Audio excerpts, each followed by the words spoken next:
9 கோளும் ஒன்றாய் காண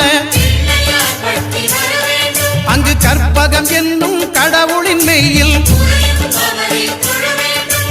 9 கோளும் ஒன்றாய் காண அங்கு கற்பகம் என்னும் கடவுளின் மெய்யில்